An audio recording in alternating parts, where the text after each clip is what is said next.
Some nice dal with cilantro and fresh ginger and turmeric.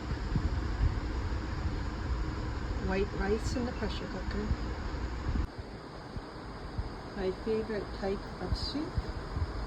It has a lot of different greens, and daikon.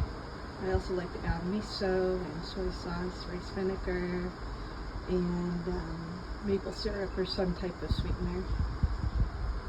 And then this is eggplant with a fresh tomato. I oiled it a little and it took off the skin, and then I added some eggplant, local basil, za'atar.